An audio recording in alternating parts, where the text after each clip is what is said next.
नमस्कार दोस्तों, मैं पंडित दुर्गेश मिश्रा आपका अपने चैनल ज्योतिष दुनिया में हार्दिक स्वागत करता हूं। दोस्तों, आज का यह ज्योतिष का कार्यक्रम आप लोगों के लिए यानी कि कर्क राशि वाले जातकों के लिए बहुत ही खास और विशेष कार्यक्रम होने वाला है। आज के इस वीडियो में हम बात करेंगे कर्क राशि वाले जातकों के लिए साल 2024 का अंतिम महीना यानी दिसंबर का महीना कैसा रहेगा।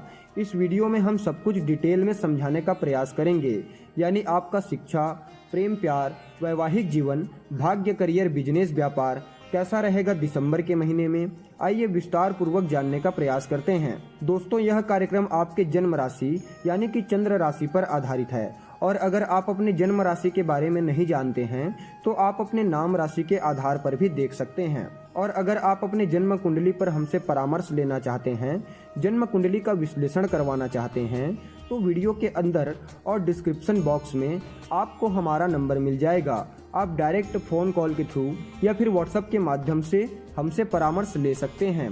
आइए अब वीडियो की शुरुआत करते हैं और आपके राशि फल के बारे में चर्चा करते हैं। तो देखिए दोस्तों, आपकी कर्क राशि है और आपके राशि के जो स्वामी बनते हैं वह चंद्रदेव बनते हैं।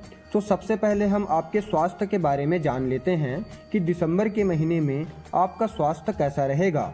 तो प्रथम भाव जो होता है, जो लग्न भाव होता है, वह हमारे इम्यूनिटी का होता है। जी हाँ दोस्तों, हमारे इम्यूनिटी का होता है। तो 15-16 दिसंबर के बाद आपकी आंखों में जलन होना, मुख से रिलेटेड समस्या होना, दांतों से संबंधित समस्या होना, एलर्जी होना, इन सब का थोड़ा सा आपको ध्यान रखना पड़ेगा। लेकिन 15-16 दिसंबर से पहले आपके स्वास्थ्य में कोई भी समस्या नहीं होगी। हाँ, भले ही मंगल आपके लग्न में बैठे हुए हैं तो अचानक हेडेक होना, कहीं ट्रेवल पर जा रहे हैं तो आपको किसी चीज़ के बारे में ज़्यादा नहीं सोचना है, ज़्यादा हेडेक नहीं पालना है, आपको रिलैक्स हो करके चीज़ें करनी है। क्योंकि मंगल लग्न में होने के कारण कहीं न कहीं बहुत ज़्यादा सर दर्द की समस्या देते हैं या कभी कभी थकान होना, चिंता, घबराहट होना, ऐसा देखा जाता है। बाकी यहाँ पर कोई बड़ी समस्या नहीं है। अगर बात करें आपके पढ़ाई के बारे में, विद्यार्थियों को लेकर के कैसा रहेगा दिसंबर का महीना, तो पंचम भाव जो होता है वह हमारे पढ़ाई का होता है और आपके पंचमेश बनते हैं मंगल। और जैसा कि मैंने आपको बताया, मंगल आपके प्रथम भाव में बैठे हुए हैं यानी कि लग्न में बैठे हुए हैं। तो पढ़ाई बहुत अच्छी रहेगी क्योंकि सूर्य बुध आदित्य राजयोग भी बन रहा है और यह आपके पंचम भाव में ही बना हुआ है।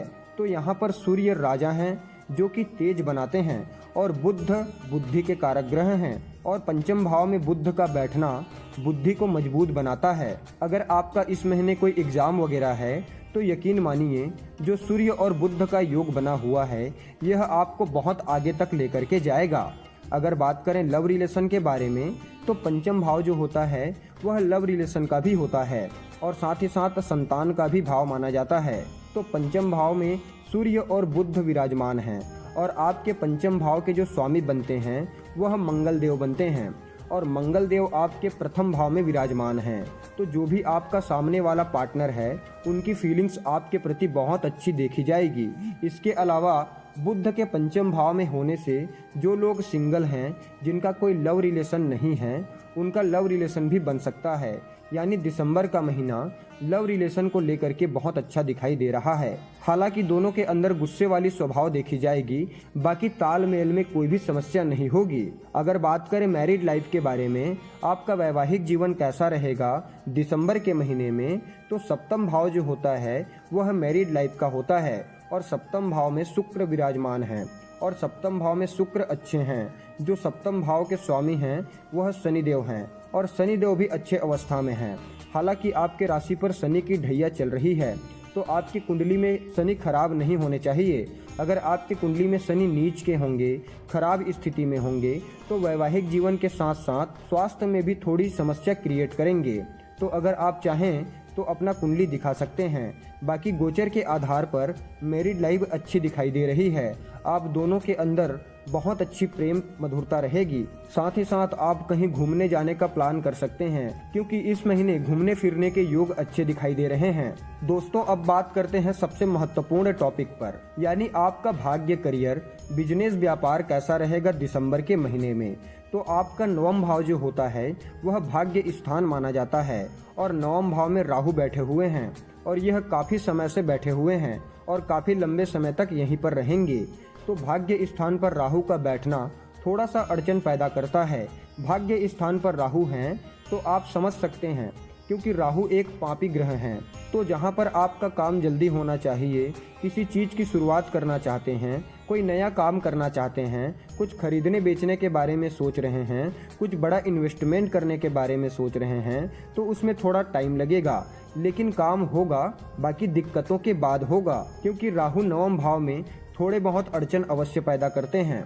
अगर बात करें करियर के बारे में, तो दसम भाव जो होता है वह करियर का माना जाता है, और दसम भाव के जो स्वामी बनते हैं वह सेनापति मंगल बनते हैं, और मंगल नीच अवस्था में हैं। तो आप शॉर्टकट तरीके से काम करना पसंद करेंगे, और उसका फायदा भी आपको बहुत ज़बरदस्त देखने को मिलेगा। वो कहते हैं ना, स्मार्ट वर्क और हार्ड वर्क। तो यहाँ पर आप स्मार्ट वर्क करेंगे, क्योंकि प्रथम भाव में मंगल होने के कारण व्यक्ति ज़्यादा हार्ड वर्क नहीं करना चाहता, किसी के अंडर काम नहीं करना चाहता, क्योंकि मंगल यहाँ पर नीच के होकर के बैठे हुए हैं। तो ये सारी चीज़ें देखी जाएगी, यानी आप स्मार्ट तरीके से काम करना पसंद करेंगे, हार्ड वर्क नहीं करेंगे। इसके अलावा मंगल के प्रथम भाव में होने से और नीच के होने से आपका काम से ध्यान भटक सकता है, और साथ ही साथ आपको कार्य क्षेत्र में भी थोड़ा सा ध्यान रखना पड़ेगा, थोड़ा सोच समझ करके बातें करनी पड़ेगी, गुस्से में कंट्रोल करना पड़ेगा। बाकी काम काज को लेकर के देखा जाए तो आप अपने स्मार्ट वर्क से काम करेंगे और काम को पूरा भी करेंगे, और उसका प्रॉफिट भी आपको बहुत अच्छा खासा होगा। और इस महीने नौकरी मिलने की संभावना 16-17 दिसंबर से पहले अच्छी दिखाई दे रही है, उसके बाद थोड़े चांसेस कम हैं। बाकी आपके कुंडली में योग होंगे तो आपको उसका जरूर लाभ प्राप्त होगा, क्योंकि यह जानकारी जो है वह गोचर के आधार पर बताई जा रही है। इसीलिए अगर आप चाहें तो अपना कुंडली का विश्लेषण करवा सकते हैं। अगर बात करें बिजनेस व्यापार के बारे में, तो बिजनेस व्यापार को लेकर के यह महीना उत्तम दिखाई दे रहा है, क्योंकि बुध त्रिकोण में है, शुक्र केंद्र में है, शनि विपरीत राजयोग बना रहे हैं, यानी कि किसी भी स्थिति से आपको बाहर निकालेंगे। अगर आपका काम नहीं चल रहा था तो दिसंबर के महीने में अच्छा चलेगा। अगर बात करें उपाय के बारे में, तो पक्षियों को दाना पानी अवश्य डालिए, हनुमान चालीसा का पाठ कीजिए, साथ ही साथ गुरुदेव बृहस्पति के बीज मंत्र का जाप करिए, यह आपके लिए बहुत अच्छा रहेगा। तो मित्रों, उम्मीद करते हैं वीडियो आपको अच्छी लगी होगी। आज की वीडियो में बस इतना ही, फिर मिलते हैं किसी नई जानकारी के साथ। तब तक के लिए नमस्कार, जय श्री कृष्णा, राधे राधे।